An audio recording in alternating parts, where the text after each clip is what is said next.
Yep, that's me. You're probably wondering how I ended up in this situation. Well, it all started with Bowser yeeting Mario off his ship.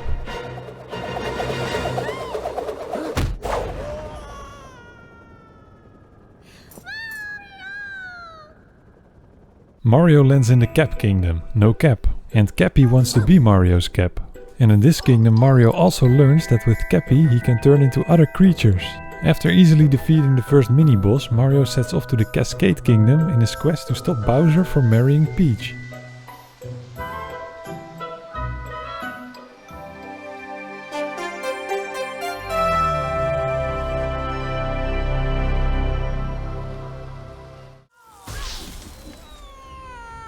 I'm quite good at this game, so if there was one game where I could get far in the Permadeath challenge, it is this game. I can do cool jumps like triple jump into a cap throw, into a cap dive, into a wall jump, into another cap throw and then another dive.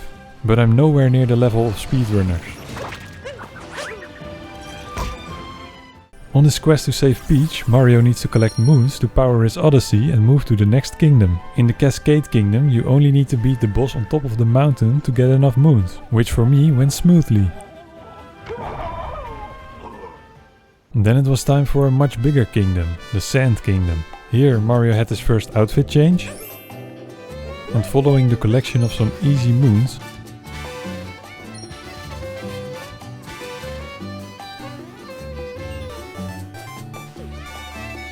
I had to collect 5 mini-moons around a purple lake that would one-shot Mario if he touches it, so I took no risk crossing the invisible bridges.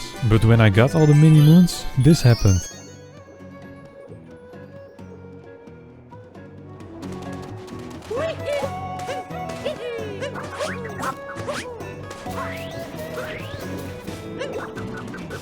My heart stopped for a moment after this. I don't think it's possible to get any closer to death than what I did here.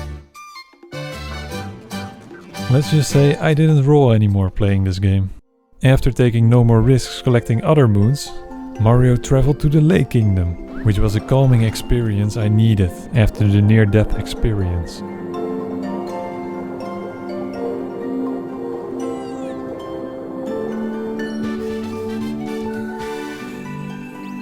And after being completely zen, I moved to the Wooded Kingdom. In Mario Odyssey, being curious is almost always rewarded with moons or coins, which makes it very fun to explore. Like I saw this waterfall and decided I wanted to go up there. Turns out there's an entire area with multiple moons up there to collect. Or in this random pond, there is a pipe which leads to a level with multiple moons. Secrets like these are all over the game. For the Wooded Kingdom, the required 60 moons were found without much trouble, and it was time to move to the first Bowser fight. I've gotten some boxing experience lately, so Bowser didn't stand a chance. Then on to the Lost Kingdom, where Mario's cap was stolen. No cap, so I had to be careful to not instinctively go for a cap jump. Luckily this went well. When Mario got his head back, there were still some hard moons to collect, since there is a lot of insta-killing purple sauce around. But after very carefully collecting the moons, I could travel to my favorite kingdom, New Donk City. This kingdom is a great example of the different creative ways you can collect moons. You can earn moons by playing jump rope, fighting a big worm boss, driving an RC car, controlling a tank in a war zone, and my favorite moon, taking the time to sit next to a struggling person on a bench.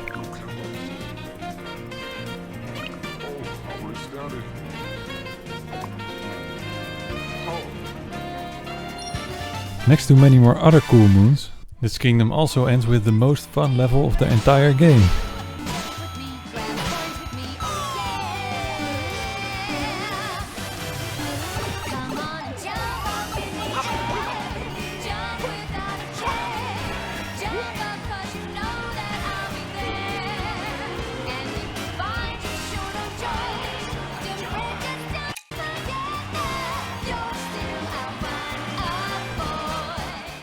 After New Donk City comes the Snow Kingdom, which has some quite random levels and a very fun bounce race.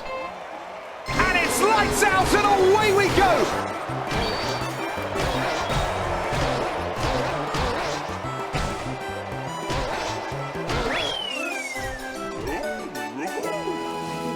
The sound and details in Mario Odyssey are amazing.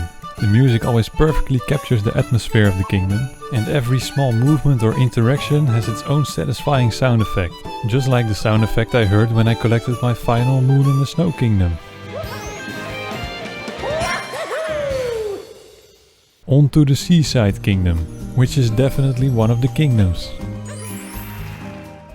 The Luncheon Kingdom is food themed, and it has some cool creatures you can turn into, like the classic fireball, a fork, a huge piece of meat,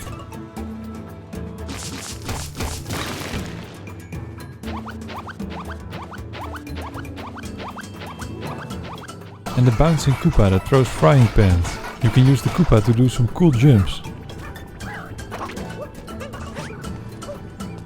In general, this game has countless of fun creatures you can control, like a T-Rex, Chain Chomp, Bullet Bill, a Zipper, an Onion, a Cactus, a pile of Goombas, and many more. After collecting the final few moons in the Luncheon Kingdom, Mario casually slayed a dragon in the Ruined Kingdom,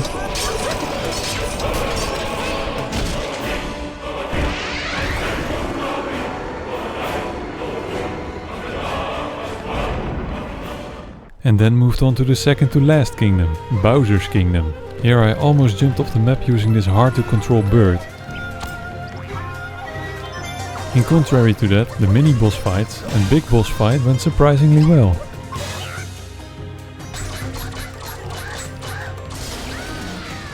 So I could go to the last kingdom, the Moon Kingdom. To get to the church, where Bowser tries to marry Peach, Mario has to get through a cave full of challenges, which is easily the hardest part of the regular game. The first few sections went well, but then it was getting real close. I almost hit a wall controlling a big Bullet Bill, and a few seconds later I almost fell into the lava while playing it too safe while crossing an invisible path. Then I came to a part where the game introduces a completely new creature, an American football player, who was gonna die as a hot prospect.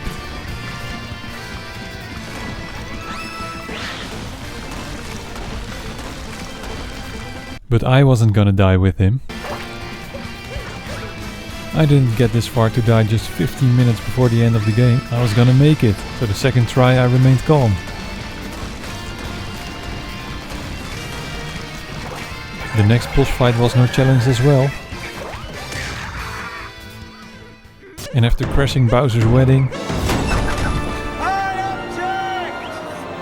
I comfortably knocked him out again in the boxing match. It's out of the park. Then I got to control Bowser for the last few minutes of the game. First the 3D section, then a short 2D section,